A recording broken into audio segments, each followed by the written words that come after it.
Hi there, welcome to Cocktail Mode, the podcast where me, Andy, and my mate Dave pick an old game and then pick an old cocktail to go along with it. Today we're talking about Cannon Fodder, one of my favourite games of all time. A little bit out of left field for me and my taste, definitely not for Dave, who also loves it. Right, Dave? Yeah, big fan. We're going to talk a little bit about the sequels as well, but mainly focusing on the one and only, the original Cannon Fodder.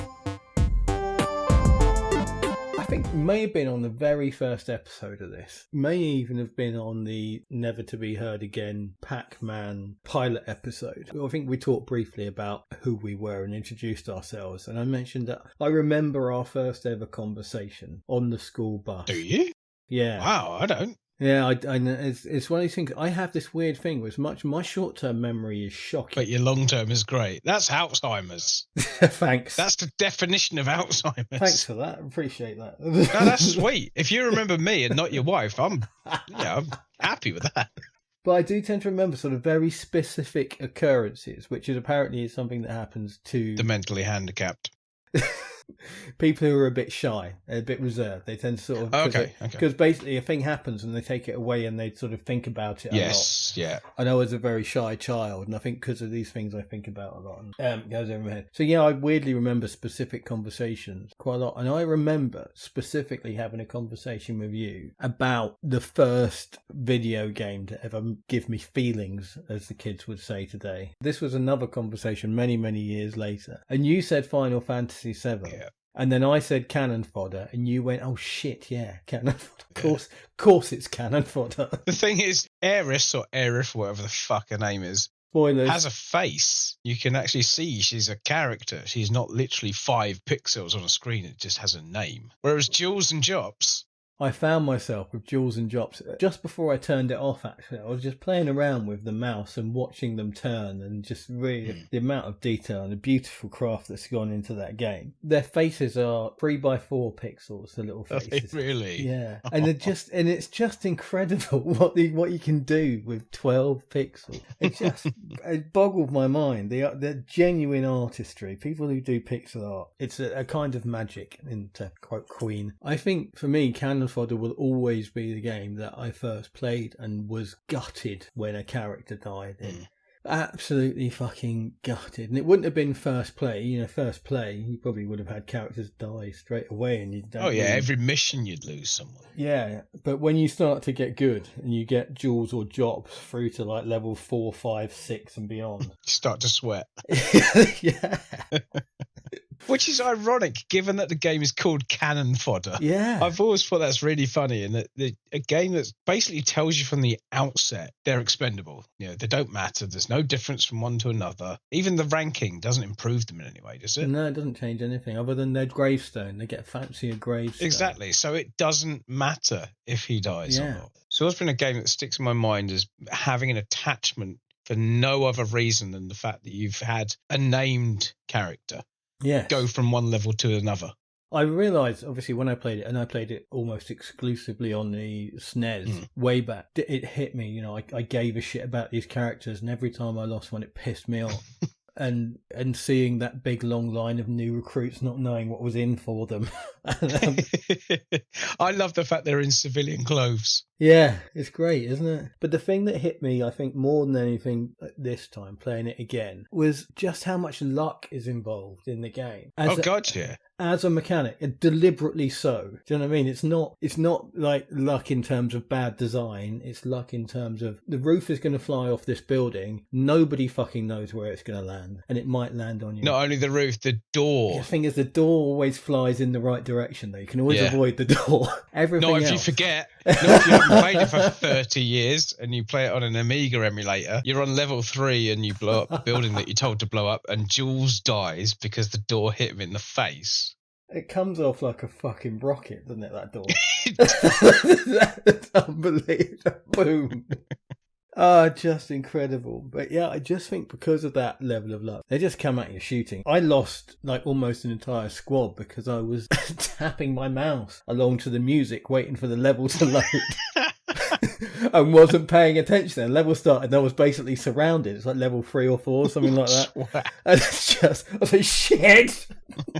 And everyone's dead. the way the bullets spread, it seems to be a random sort of, it's in a cone of fire.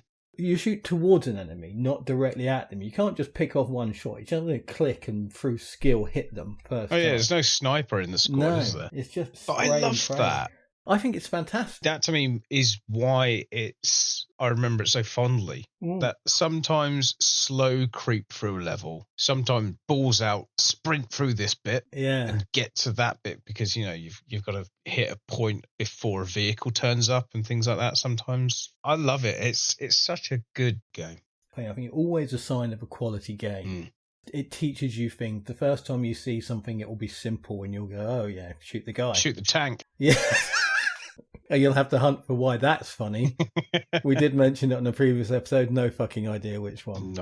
No idea. But the levels are designed by Mr. Hare. I think it was Mr. Hare, not the other one.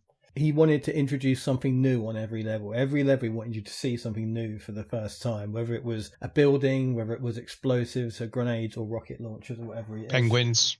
Penguins, yeah. Like, were they natives or native guys running around? Oh yeah, Eskimos. No, in the jungle level, in some of the jungle levels, there's like natives. Oh yeah. And it looks like the enemy have occupied their huts. You have to blow their huts up, but you don't have to kill the little native dudes at all. Dudes or dudettes, I'm not really sure. There's a good catch-all term for people. It's people. Dudes and dudettes. But that's another thing. It's like you have to blow up their little huts, and it's clear that the enemy has occupied those huts and stolen them off the indigenous people. And you have to blow them up anyway, because that's where the bad guys are. Yeah, when insurgents infiltrate a village, use it as their base. You have to burn the whole village. Whether or not you do it to the tune of Wagner or not is entirely up to you. This is one of the things, it's not really set anywhere, is it? No. The guys who made it said that their sort of inspiration was all war, just generally. But for the most part, it's certainly, I remember it as being played in a jungle setting. So I think of it as a Vietnam game. Yeah, no, I agree. I think probably it's off the back of the massive Hollywood output of Vietnam films in the 80s. Because there were a ton of them. Yeah, like 70s, 80s, I mean, even into the 90s, they were still going, weren't they? Yeah. It's like, it's been long enough since that horrible war that we sort of lost to now make films about it. It was a tie for any Americans listening. No score draw.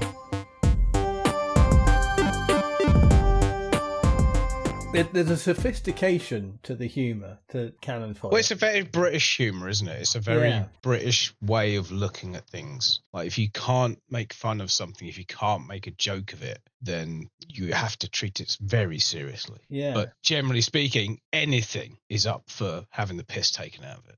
I read a review of something, again, details evade me right now, but it was an American reviewing a British comedy. And he said, as with all British comedies, it gets sentimental, or it gets poignant, or it gets dark at some point. And it's a thing we do. It's like we can't help ourselves. No matter how funny we're trying to be, we have to get dark with it as well. Yeah. And I think Sensible managed that brilliantly with Cannon Fodder, because it's funny, but it's sort of tragicomic, isn't it? It's like, this is... Yeah, it's... You know what it is? It's that last episode of Blackadder Goes Forth. Yeah.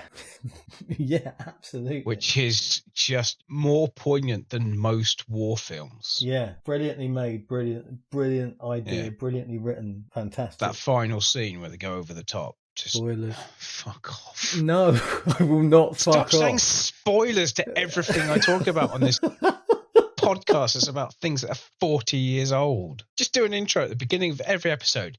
In this, there will be spoilers for Blackadder Goes Forth from 1989, Cannon Fodder from 1991, World War II, 1939 to 1945. In case you don't want to know who won, stop listening now. Fucking spoilers. You just reminded me, on the Game Boy version of Cannon Fodder, which I might as well talk about now, because you're going to have nothing to say on it, so I might as well just... I'm actually very curious, because I'd expect it to be fairly capable of running it. Yeah, well, it's a Game Boy Color rather than Advance. Technically speaking, it is a very, very impressive thing. It's got an FMV intro, it's got the chorus of the song playing over the top of it. FMV? Yeah, not like, FMV as in pre-rendered. I'm just looking at the release date. The original came out in 93. Yeah. Game Boy Color version came out in 2000. Yeah. That makes more sense now.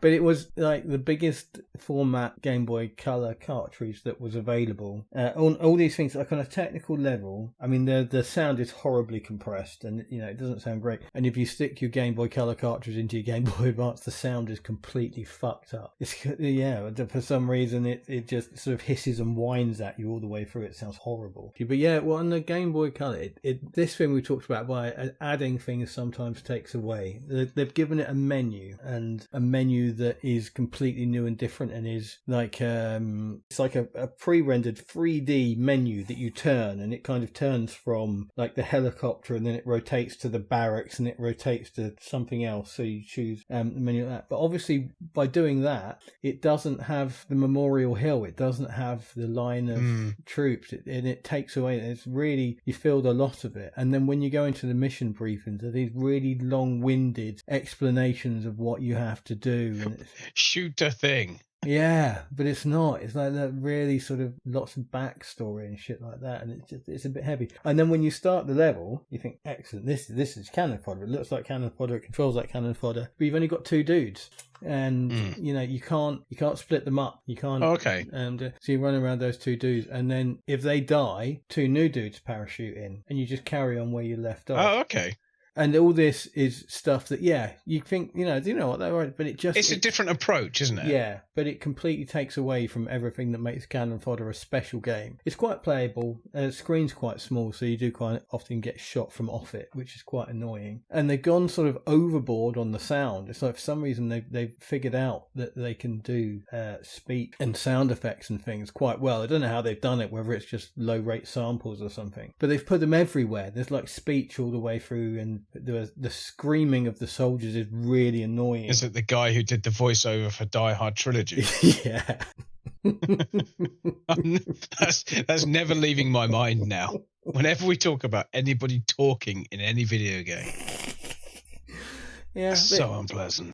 I guess it's a time thing, and apparently it was turned out in 6 months or 6 weeks, 6 somethings. I remember reading that it was churned out very quickly, despite its technical prowess, and that the Game Boy Color games were very, very simple, and that they are one of the last consoles that we consider retro, so it's at that end of things. But was it made by the original team, or was it just ported by somebody? I think it was ported, but with love. Do you know what I mean?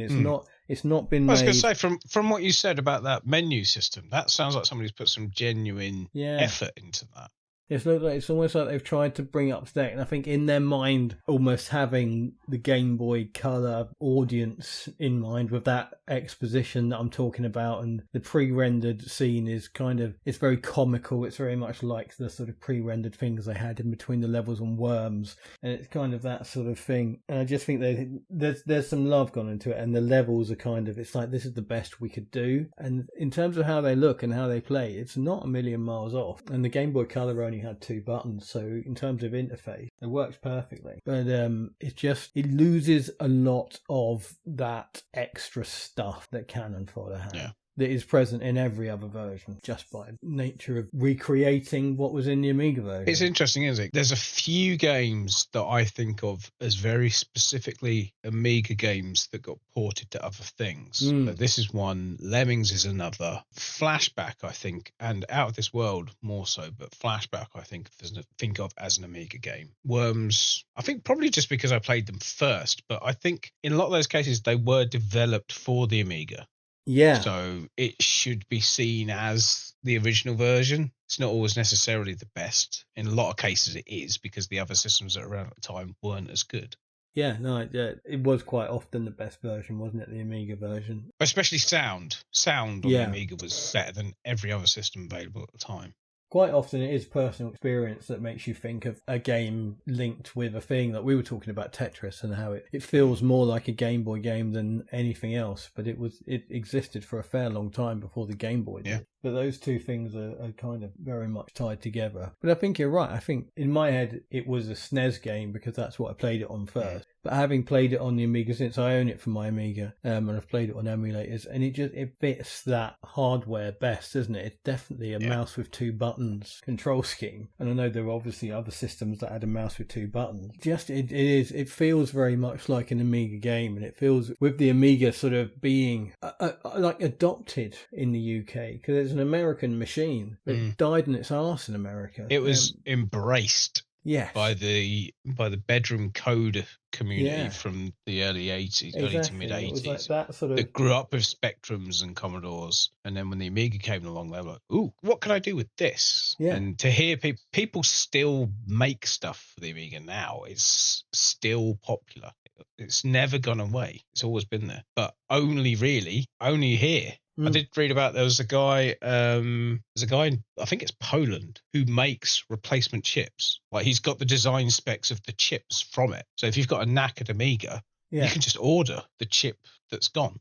Yeah. Good luck finding out which one it is. But... No, there does seem to be a bit of a sub-scene in Eastern Europe for these machines. The Spectrum's the same. They've sort of remade lots of replacement parts, basically, but to a new spec. Yeah. And they're sort of rebuilt things for these old machines to keep them alive. And a lot of it does seem to be coming out of Eastern Europe, which is fantastic. It's just brilliant. But yeah, I think you're right. It's that sort of where the consoles had their 8 to 16-bit jump from NES to SNES and Master System to Mega Drive and whatnot. We didn't have those 8-bit consoles really in the UK. They weren't particularly popular because everyone had Commodore 64s and Amstrads and Spectrums. The step up from that was an Amigas and STs. Yeah. And they were very popular, despite being massively expensive. Yeah. They were very, very popular in the UK. And that was, as you say, for people making games. And the home coding, bedroom coding scene in the UK that gave birth to Sensible Software and Codemasters and Rockstar. You know, these companies and some of the people behind these companies started off bedroom coding on a Spectrum and a C64. Nobody bedroom coded on an Amstrad. It was a port machine. Do you know what I think it is? The reason behind this is that if you buy a console, you play a game.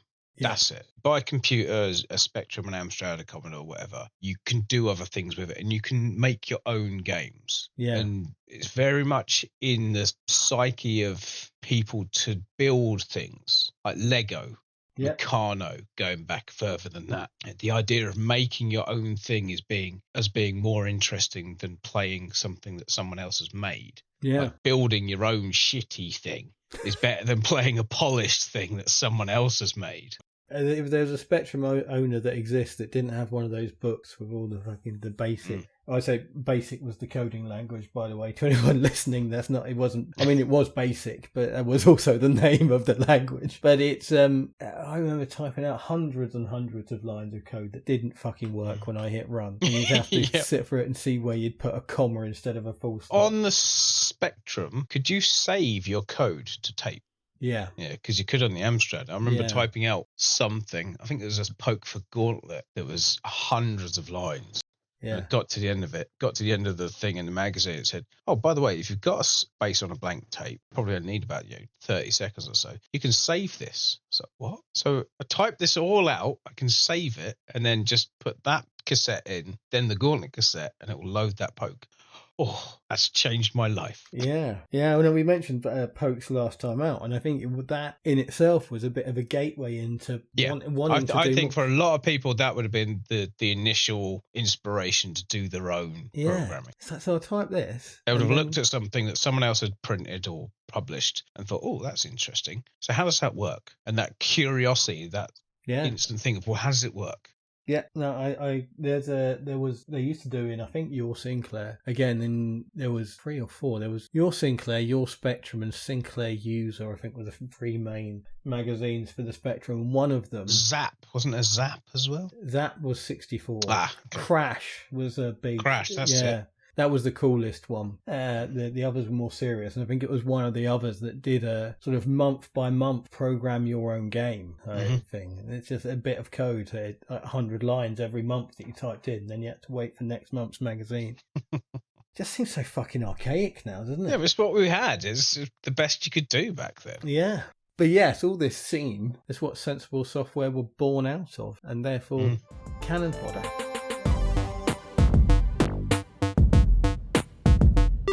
Have you played Megalomania? I love Megalomania. It's one of my favourite games. I've never played it. Brilliant. It's similar to Populous in that you're sort of not really a god character, but you're like a king or a ruler of something. And it goes through time periods as your people evolve and you level up and you just sort of take over other countries and things. It's a great game. When I was reading through the stuff on Sensible, it kept coming up. I was like, oh, I loved that. Had it on the Mega Drive. It was brilliant.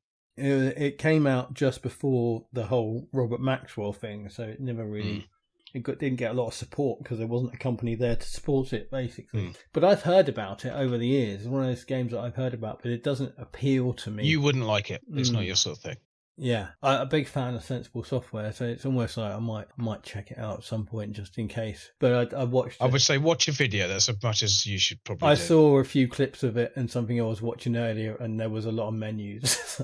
And that's the line for me. As soon as there's menus and skill trees and all that sort of shit, that's when my start to fade out. I had it on the Mega Drive, so it's not that complicated. Well, yeah, I guess not. I like in Cannon Fodder the amount of sort of the depth of strategy that just splitting the team up gives you. I think it's obviously, depth is the wrong word. It's not like completely, but I love the fact that you split them up and the ones you're not controlling just immediately go into Overwatch. You don't have to do anything else. It's such a great little thing. It's just really slick design, and they're pretty decent as well. You know what I mean? They do defend themselves quite well. Yeah. You pick a good spot for them and you can leave them there for pretty much the entire level. I used to do it back in the day when I was trying to get jewels or drops through as much of the game as possible. Just plant them somewhere at the beginning of the level and then take everybody else into the mission. Just you sit there, you look after yourself. There's two ways of thinking about that. Either the rest of the team say to him, no, you stay there, you're valuable, you're the VIP. Or he stays there and goes, you go ahead. I'm just going to stay here and check the rear. The guy who came in to design the levels for Cannon Fodder 2, crossing the water and not being able to shoot was one of the things he hated about the first game. Honestly, as soon as I heard him saying that, the first word that went through my head was moron. And because Cannon Fodder 2, people said at the time it feels like a mission pack. And basically they weren't wrong. It added nothing except different maps, really, and different looking enemies. But what he did, because he was just a level designer, because he couldn't change the fact that they didn't shoot in water, there's no water in Cannon Fodder 2. Really? In any of the levels. He just designed out water because he didn't like that mechanic. Is that where the canyons come in more? I don't know. I didn't play a lot of Cannon Fodder 2. I thought it was shit. I'm not sure I've ever played the second. It's harder by virtue of the enemies are more aggressive and there are more of them immediately. Basically built around the idea that there's time travel. So you play missions out in the medieval, in the future, on Mars. Okay. All these things. I don't really have a problem with that so much. It's a sequel. It's got to do something different. Yeah. But that's all it did different. There's no new weapons. Nothing else changes. It's all the same mechanics. So I can understand why people at the time said it feels like a level pack rather than a proper sequel. But the fact that the levels were designed by somebody with an aversion to water... Hydrophobic. Yeah. And it's a big thing in the game, isn't it? You get to a big bit of water and you just, oh, fuck, how do I get over this? And you search for the Dunkirk to Calais bit. No, that's two places in France. It's easy, just walk along the beach. Dover to Calais. Talking walk along beaches, I lost my entire team to a fucking landmine when I played it earlier. All of them? In one hit, all of them. Ooh. Took them all out. I forgot landmines existed. That's harsh. And it was the first level where there's quicksand, which I think might be called quicksand. And you go around, you sort of work your way around the edge of the quicksand, and the cheeky fuckers who designed the level put a landmine on there that was one, and it literally took out all four of them in one hit. Just done. Brutal.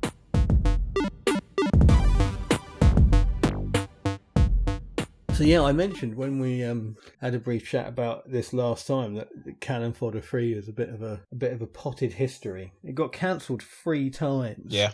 in development. It was originally getting developed as a sequel for everything. It got cancelled 3 times, and eventually the team got disbanded, so it wasn't getting made. And then it came back, and they were going to make it for the PSP, and then that studio closed as well. And then some Russians went, "Can we make it?" In all seriousness, this is pretty much what happened. They said, "Well, and I don't know if they took what had been made to date, or they decided to make it from scratch, or whatever. But they got the license to make and publish in Russia and the Commonwealth of Independent States Cannon Fodder 3. As it turned out to not be absolutely horrible, it then got released elsewhere. But I haven't played it. I couldn't get it to work. I took one look at it on Steam. Thought 11 quid is too much. Yeah, there's just something about it. It doesn't inspire you to spend 11 quid in it, does it? When you look at a game listing on Steam and it doesn't have a video or trailer, it just has a few screenshots. You think, maybe not. I mean, you could refund it. Oh, yeah, I guess there's that. Yeah, you could just play it and refund it. Play it for an hour, or if you can stand an hour. It does have, as sort of people do say, and this is what we're saying, it's all right, and it's not terrible, and it's not as bad as you expect it to be. But I think not as bad as you expect it to be is the faintest of faint praise, isn't it? It doesn't come much more light than that. But yeah, I feel about Cannon Fodder how you feel about Crazy Taxi. It's one game. Yes. Yeah, Cannon Fodder is one game. Yeah. As far as I'm concerned, like I said, I don't think I've ever played the second one. No, there's 3. Obviously, we can't deny that they exist. There are 3 games. There are 2 or 3 sort of little spin-off special packs that were on the covers of magazines. But to me, Cannon Fodder is Cannon Fodder. It's just one game, and it doesn't matter that the other games exist. They might as well not. I'm pretty sure I've never actually owned Cannon Fodder as well. Really? Yeah, I think the most amount of time I played it was when I borrowed somebody's Amiga and they had it, and it was one of the games that I played for a bit. I believe I got it 4 times. Yeah.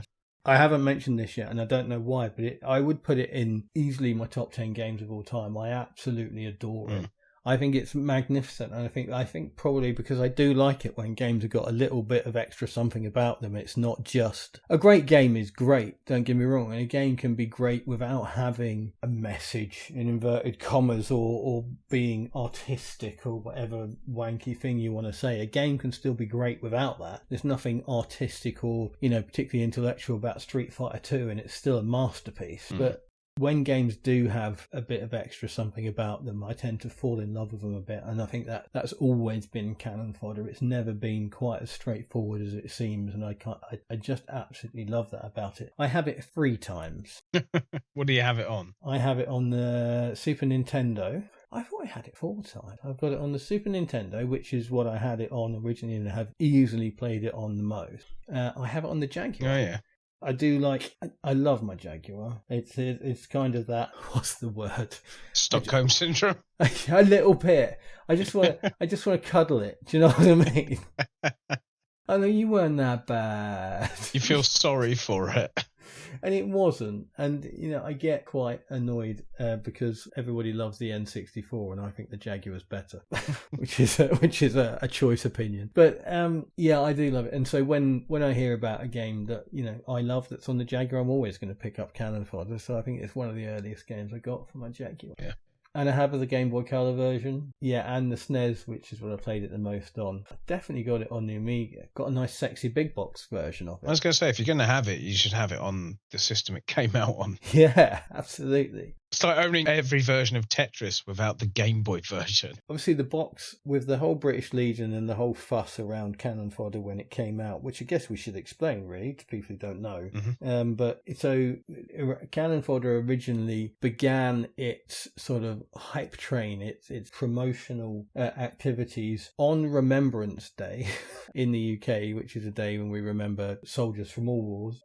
So they chose that day to start their promotional campaign, and they had a poppy as a central theme on the box, which is the symbol used by the Royal British Legion, and by nature of that is a symbol of remembrance for fallen British and Commonwealth soldiers. So it didn't go down too well. And to be fair, as much as it didn't go down too well, it was mainly the Daily Star who took umbrage with it, and that's basically a fucking toilet paper. I do think there's an element of a story being created for this. 100%. So I think one journalist somewhere got wind of the game with very little knowledge of it, went round to his local British Legion working men's club kind of place, and just said, there's this game coming out that glorifies war. Have you got anything to say on that? Yeah. And it literally just, I would say snowballed. It wasn't a massive controversy. No. It was a bit of newspaper columns that realistically didn't hurt the game in any way whatsoever. Of course not, no. Just made the British Legion look a bit stupid. Well, I mean, there's no such thing as bad publicity, is there? And anybody who took offence at that, or A, hadn't played it, and B, wasn't going to buy it anyway, so it wouldn't have cost them anything. Yeah, so that was the whole thing. And so they had a copy on the box for the original launch. I don't think it's not something you can find a rare copy of. I don't think that was ever actually created with a copy in a box. But they took it off last minute. For a while, Virgin Interactive, who were the publishers, backed them and said, no, this is fine. I imagine because they saw the free publicity. But in the end, they backed down. So the first thing you see when you load up the game is this game has no affiliation with the Royal British Legion. This game is not endorsed by the Royal British Legion. There you go. Very specific wording. But on the box, and it really surprised me because I can't remember where I saw it. I just thought it was a camouflage pattern. And it's a big box Amiga games, for those who don't know, are about the size of, they're like big box PC games, about the size of A4 paper, or what do you call it in America? Is it just letter? Yeah, US paper. Letter format. Yeah. 8.5 by 11 inches. About that, yeah. So it's about that sort of size. And it looks at first glance like it's just camouflage. And I'd owned it for a little while and I had it out sort of on display and it caught the corner of my eye one day and I realised there's a soldier in there. Are you going to say that you finally realised there's a bloke there? Yeah, absolutely. Didn't see him. Brilliant. His camouflage obviously worked. Absolutely. It's just like, fucking hell, there's a dude there. And I think to vindicate myself, I posted it onto Reddit, which was not the shit show it is now at the time. And I wasn't the only one. Luckily, there are lots of people going, fucking hell, I never noticed that before. Very cool. As a nice little, as a substitute design, I really rather like it. It's sort of like a magic eye thing, isn't it? It's not like a tiny little guy. It's a large silhouette that takes up most of the picture. Yeah. It's just, he's in camouflage on a camouflage background and it's, it's working. Yep. Definitely working. I wanted to check. I posted on the Discord I'm on just to check this. And the game is barely known in America. I'm not surprised. Because it's, I guess, I mean, it didn't have that publicity. It didn't get publicised at the time. Developed by a British company, released on a system that was failing in the States but popular in Britain. Yeah. Very English sense of humour surrounding the subject matter, which is very, very precious to Americans. You don't make jokes about old soldiers in America. Yeah, so they there was apparently also Virgin. I think we were sort of at the time sort of considered Virgin Europe and Virgin US had some other games they were working on. Oh, Dune 2, it's just popped into my brain. Mm-hmm. So they put all their promotional efforts and all their sort of marketing into Dune 2 and basically ignored Cannon Fodder. So it got nothing. Whereas in the UK, it got all this free publicity from the Daily Star and the British Legion. In America, it got nothing from anybody, including the because there was no outrage, because they didn't care. Yeah, couldn't give a rat's ass. What's a fucking poppy? Yeah. And that thing that opium comes from. But yeah, it just seems nuts now, doesn't it? Yeah. Can you remember the last time you saw like mainstream media outrage about a game? Probably Grand Theft Auto, and as you pointed out before, that was all manufactured. Yeah, that was generated. I can't think of anything. I mean, like the latest Grand Theft Auto 5 comes out. It's got scenes of torture, literal torture in it that you can choose to participate in or not. And as far as I'm aware, no one raised a fucking eyebrow. There was no Russian, wasn't there, on one of the Call of Duties? Oh, one of the Call of Duties, yeah. Yeah, I think that was the last time. Because you're specifically killing innocent people. Yeah. And prior to that, No More Heroes. No, it wasn't No More Heroes. It was Killer 7, the precursor to No More Heroes. Goichi Suda, one of the greatest game directors of all time, who's decided now to rest on his laurels and let other people make his games with his name on it, unfortunately. But at the time, when he made Killer 7, one of the best auteur directors working. So this is PS2 GameCube era. And Killer 7, and somebody, I think at IGN, wrote a preview that was mostly nonsense based on some video they'd seen. And some guy got up in arms about it in the press, basically based on the description of the game that this guy who'd barely played it had written. And it was just this whole shit show of literally nothing. And you talk about things snowballing and coming out of nothing. This was literally, an inaccurate description of something that didn't happen in the game that somebody was getting up in arms about. So I remember that. So that would have been like 2002. But No Russian, I think, is probably most recent. But it's so rare, isn't it? No, well, no one cares anymore, do they? No, absolutely not. When the news is so full of fucking war and death, and hate and murder, games are escape. Oh, this game's full of war, death, and murder. Oh, that sounds nice. That's a nice break from reality. Have I remembered it right? Is there a level in Cannon Fodder where it's got beggars in it that mill around the level saying, "Have you got 10p, mate?" Or have I just remembered that from something else? I haven't seen that. I'm sure it's Cannon Fodder. The fact that you can't remember, obviously, says that it's not the first one. It might be number 2. Yeah, don't know. The only version, I mean, I didn't play enough of 2 really, but the only one that had sort of actual speech in it was this Game Boy version. I didn't hear any other speech, but I did only play about 3 levels of Cannon Fodder 2. There's a level called Save That Scumbag with the "Give us 10p, mate" sampled speech. Yeah. In the last level, level 24, there are tramps walking around that say, "Give us 10p, mate." I mean, how much more of an English thing can you get than that? Apparently, there is another speech sample in there somewhere, which is "Get off my land." Get off my land. I remember somebody talking about that at the time. I think that's probably the difference between the Amiga version and the console ones. The Amiga probably had those speech samples intact. Yeah, absolutely. I mean, I suppose the console's probably capable of it. Oh, yeah. The Mega Drive probably better than the SNES. SNES version that I was looking at seems to play quite slow as well as anything else. And weirdly enough as well, I watched a video that compared all the versions, and I thought the ST version looked like it was running a bit slower as well, which is, usually the only difference between the ST and the Amiga is sound. Is it? It might be running on an emulator rather than the original hardware. Well, quite likely, I suppose. It's always a difficult thing these days when you look at sort of original version of something running in a video. You think, well, is it or is it emulated? Yep. Because there's all sorts of things you can do with emulation that you couldn't do with that original machine. It's funny because I remember someone talking about "Get Off My Land" back in the day. Get off my land. Obviously, I wouldn't have had that on the SNES. They didn't even have the song on the SNES. No, which is a crying shame. If I didn't think we'd get hit with a copyright claim, I'd say let's put it on the intro to the episode. Yeah. Maybe we'll stick a link in there somewhere. War has never been so much fun. How have we got an hour and 45 minutes into this conversation without saying war has never been so much fun? War has never been so much fun. The best and potentially only genius thing about Cannon Fodder 2 is on the intro screen. It says, "War has only been this much fun once before." Oh, that's brilliant. I love that. It's fantastic. Big fan. Big fan.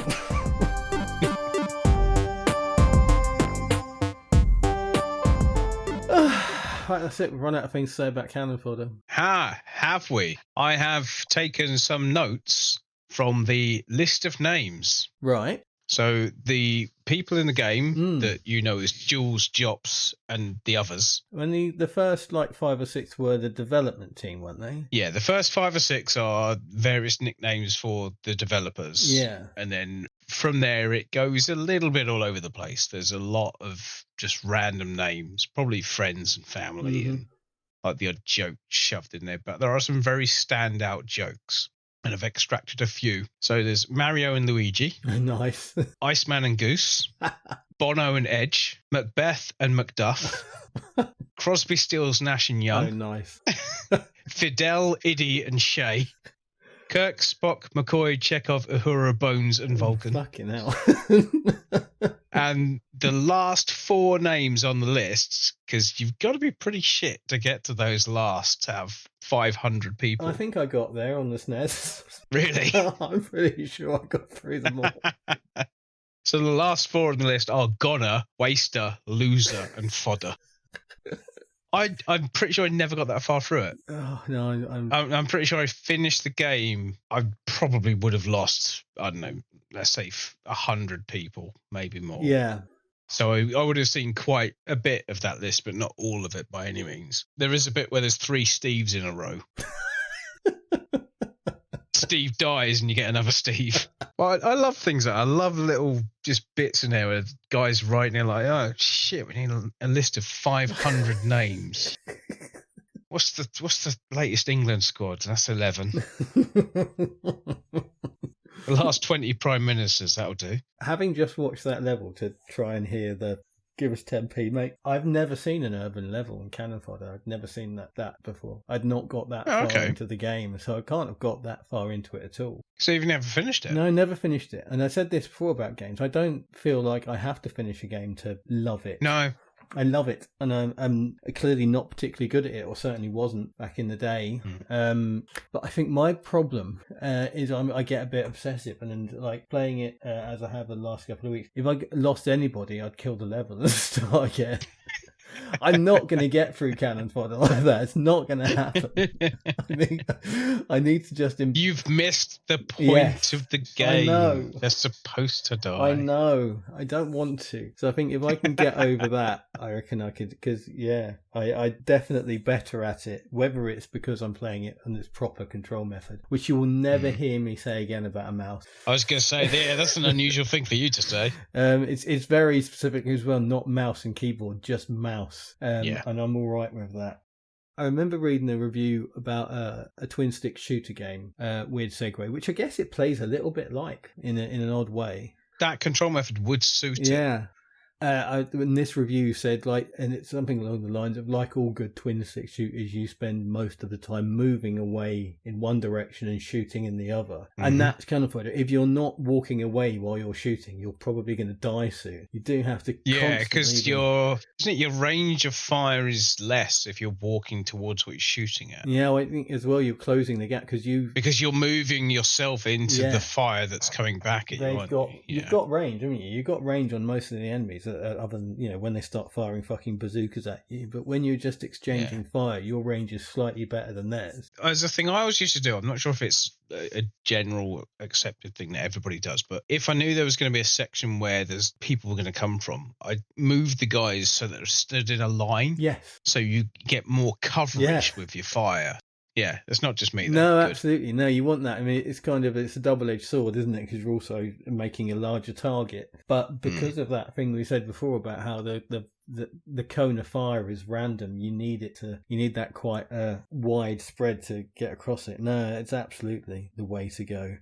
But it's that thing. So when you get to the guys with bazookas, which is early doors, it's one of the earlier ice levels. Yeah, there's enemies firing bazookas at you. That's when you go, right, I'm taking one guy in this, because if you just run towards them, you close that gap and the bazooka basically goes past you and hits behind. Yeah, but if you're in a squad and they're in a line, you'll lose them. Yeah.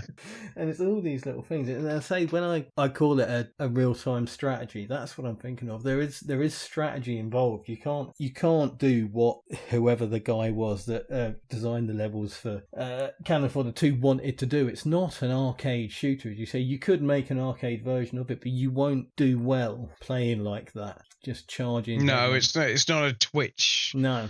Run around, shoot 'em up, is it, by any means? No, absolutely not.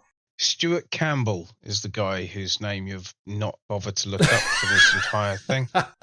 Well, to be fair, former journalist Stuart Campbell designed the game's levels, yes, making them harder and more tactically demanding. No. As well as introducing a multitude of pop culture references in the level titles. I'm fine with all that, but he didn't make them more tactically demanding. He made them... He just didn't like water. He just didn't like water. That's less tactically demanding. They seem to me, and I say I only played a little bit, to be much more focused on shooting and attacking and not tactics, much more immediate, and the quote that I read from him said that. He said he wasn't interested in that stuff. He wasn't interested in not being able to fight in water. He wasn't interested in that type of thing. He just wanted, like we're talking about, like an arcade shooter experience. You could arguably say it's not a tactics game. It's not a like turn by turn, use cover, duck out, shoot. It's not. It could be, but it isn't. You could play it that way. I mean, I remember certain sections of it. If you can see an enemy or a building or something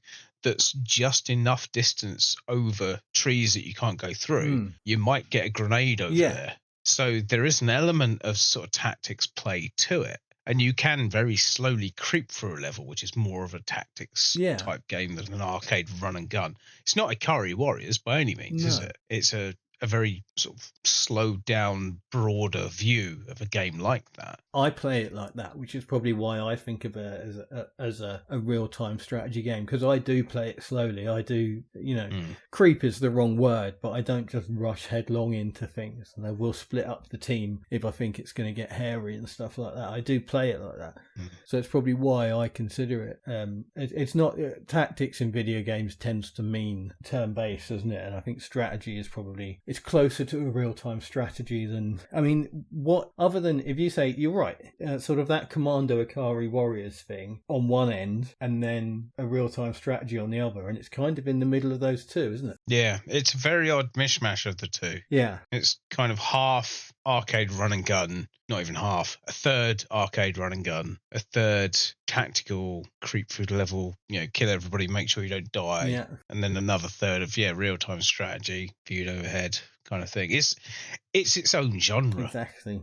You could arguably say it is its own genre because there are very few games that play like it. I mean, moving forward quite a bit in time, it's quite similar to a lot of the sort of what they called ARPGs, action RPGs, right, dungeon crawlers, things like that. You could kind of arguably say there's a lineage from Cannon Fodder going on into that sort of thing. When I was looking for videos earlier, I found a video that was I didn't watch it, but it was called the Jops and Jules Challenge, which I imagine is getting those boys all the way through the game. Saying that, this did prompt me to look up something, which was the history of achievements in games. Okay. So you and I both know if you've played Cannon Fodder for more than 5 minutes, and that first time you lose Jules, you think, oh, I didn't want to lose him. I'm going to try and play the whole game without him dying. Yeah. That could have very well been the birth of achievements in games. But it wasn't until the Xbox 360 that like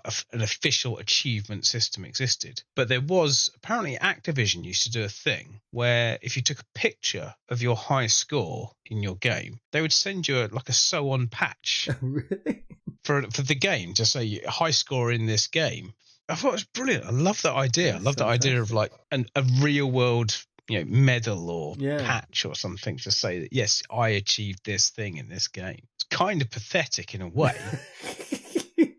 But also, like, if you're a kid playing games, because most of the time they expect the people playing these games to be kids. Yeah. I mean, obviously that changed very much in the 90s, but anything up until the mid-90s, you're under 12. That's it. Yeah. You are a child. If you're playing video games, you are a child. So here's a way to reward playing our game. But yeah, the challenge, like you just started to say about get Jules and Jobs through the game, Yeah. I've certainly never managed it. No. And I could save state scum my way through it on the emulator. You could, yeah.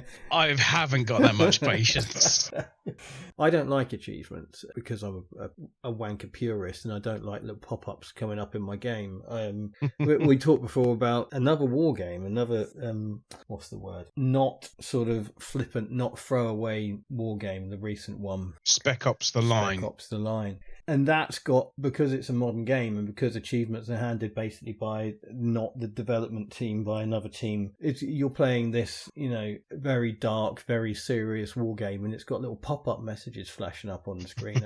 I fucking hate them. I'm really not a fan. But I used to do them for myself. I talked about how I used to play through Flashback and want it to look cool, as smooth as possible. And I think when you play the game that much, it's like, I'm going to complete it and I'm going to complete it about without losing any lives, and I'm going to complete it without losing any lives without using a certain weapon or something like that. And you just, because you were quite often, as we have said many, many times, you had a game, it cost you 6 months pocket money, so you had to wait another 6 months till you could buy another one. You would get the most out of the games you had. And sort of creating your own achievement systems was one of the ways to do that. Well, a lot of the time, for me, certainly in the early stages of playing things like on the Amstrad, just getting through the game was hard enough. That was the achievement in itself. Yeah. It's like, oh my God, you've finished Jet Bike Simulator.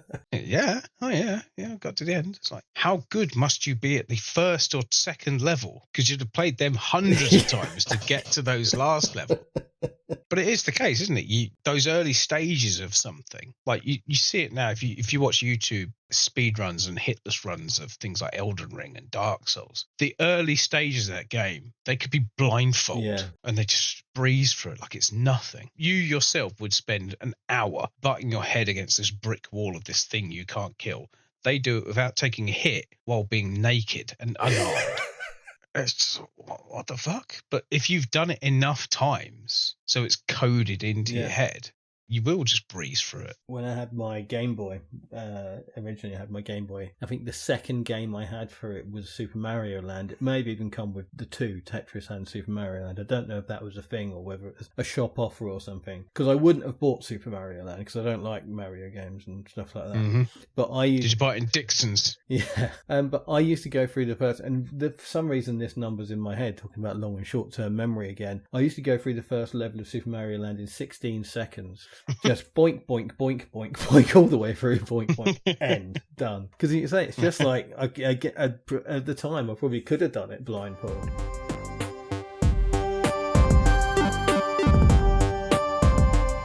Which will bring us nicely on to booze. And as we're fairly sure we haven't chosen the right one, I'll let you go first again.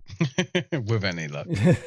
In honour of Cannon Fodder's anti-war message and its beloved embracing of the British Legion and the poppy, I've come for the armistice. Ah, lovely. Which is a lovely pun, but kind of related. It's not just a pun. I think so. Yeah, it's not a drink I want to drink, but it's a nice feeling in terms of, like, you know, the approach to war that Cannon Fodder has. Sell it to me, Dave. Sell it to me. You'll probably like it, actually. It's 45ml of Rittenhouse bottled in bond straight rye whiskey, or whiskey, as everybody else in the world would call it. 15 millilitres of dry vermouth. 7.5 millilitres of green chartreuse or alternative herbal liqueur, 7.5 millilitres of Luxardo maraschino liqueur, and 2 dashes of whiskey barrel-aged bitters. Sounds a little bit old-fashioned-y. Yeah, I was thinking old-fashioned, sort of a bitter whiskey flavoured. Because there's nothing in there really to take the flavour of the whiskey away, is there? No. Where quite often you have something fruity in there to try and sort of temper that flavour. Yeah, absolutely. So yeah, that sounds like quite a strong drink, actually. Yeah. But no, I thought that was quite nice. And it's served in a Nicanora glass, which has become one of my adopted things for no reason whatsoever. Absolutely no reason. So it's described as dry, spirituous, and satisfying. A late night sipper that also works well on the rocks. So it's very much a whiskey cocktail. Yeah, so I mean, yeah, it is. I mean, I think old fashioned is basically whiskey and bitters, isn't it? I think I'm not very up on this. Yeah, pretty much. So I think that's just got a few extra things, and it sounds nice to me, mate. Yeah. I sound it. Adapted from a recipe created around 2011 by Eric Hakkinen at the Zigzag Cafe in Seattle, Washington. 3 units of alcohol, so it's quite boozy. Yeah, well, it's going to be, isn't it? Because it's a anything that's spirit forward, I think, is the description you used. Absolutely, spirit forward. Love it. Does sound like a one of those leather chair in a big room full of books and cigar smoke type of drinks, doesn't it? Yeah, garnished with a skewered cherry, drunk in a Chesterfield sofa. Yes, absolutely. Serving suggestion: sit on a leather sofa. Yeah, no, definitely has that vibe about it. I like the sound of that. I don't have chartreuse. I do have some herbal liqueur though. Okay. I made some, not liqueur, but I made some herbal syrup for a previous cocktail, so I might give it a go with that. Okay. I've got the other things there. It sounds quite nice to me. And it's nice to have a sippy cocktail, because I know most cocktails should be sipped, but when there's that much whiskey, you can't help but sip it, because otherwise it's just not very nice. You're not going to down that, are you? No, and that does sound good. That sounds like something I might try, even if you don't like the sound of it. I would say that looks more up your street than mine. Yeah, definitely. No, absolutely. I do like the sound of that. It's got a bit of little bit of me about it. You know, sophisticated. I'd certainly try it. I'd give it a go. Yeah. It's same with all of these cocktails, even the ones that I look at and I think, I don't want that. I don't want to drink that. It's probably horrible. I'd give it a go. If somebody made one and said, try this, Well, here we go. I would try. Maybe when we do the cocktail mode Christmas party, we need to go to a decent cocktail house and get some of these made up for us. Send them the list before we get there. I said a decent cocktail house. They should have. There's not much that, you know. Chartreuse is completely common in a cocktail bar and that sort of thing. Thing is, if any bartender worth their salt would look at that and go, "Oh, we haven't got that, but we've got this, which should do similar." Absolutely. I mean, if I can do it, like I have for my cocktail of choice, then I'm sure a bartender can do it, because it's. Yeah. I mean, and without the help of Google, like I did.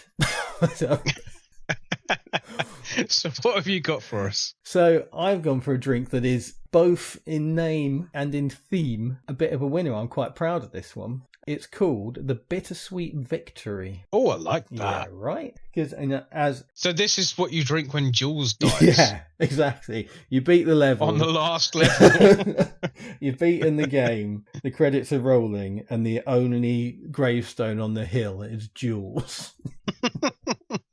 It's glorious. I don't know what the best gravestone you get is. I've seen like the black onyx one, which is pretty high up there. But that's huge, isn't it? It's not like a really big like memorial thing. So the Bittersweet Victory, which is in name and flavour bittersweet, and I do. It is. I love it when I have an idea and go looking for a cocktail that meets the idea, because I thought the game's bittersweet. I want a bittersweet cocktail, and I've not only found a bittersweet cocktail, but a bittersweet cocktail called the Bittersweet Victory. It's like an absolute win.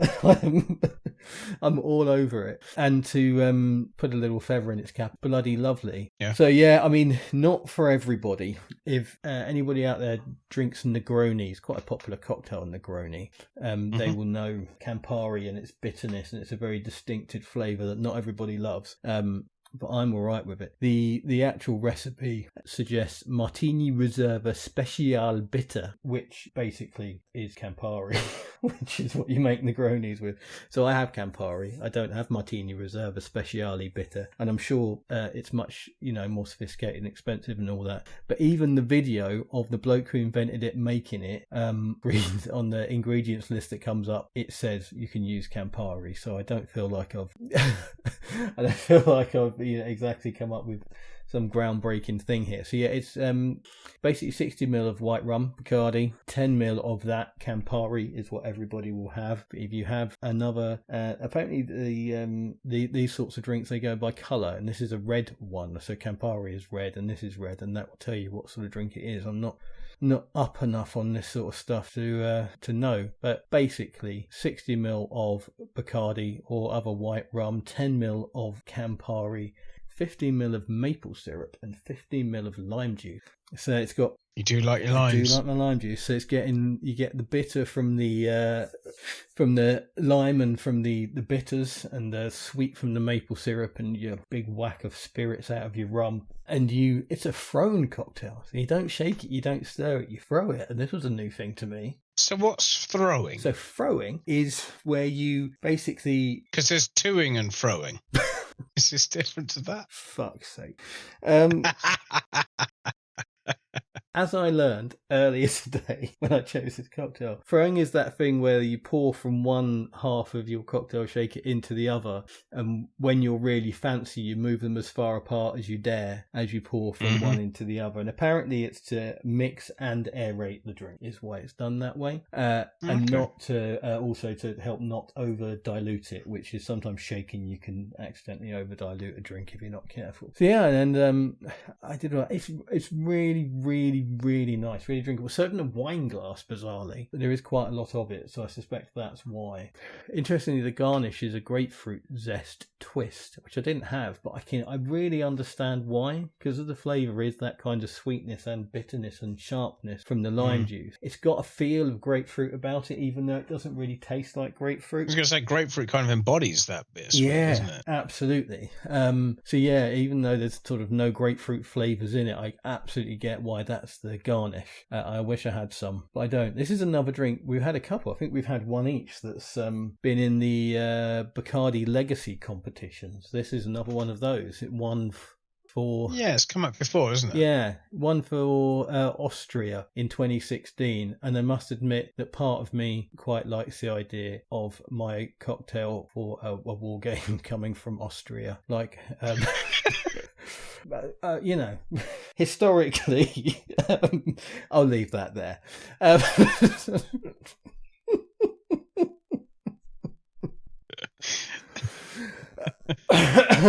Invented by Stefan Bauer, to give him his credit. It's a very, very nice drink, very unusual.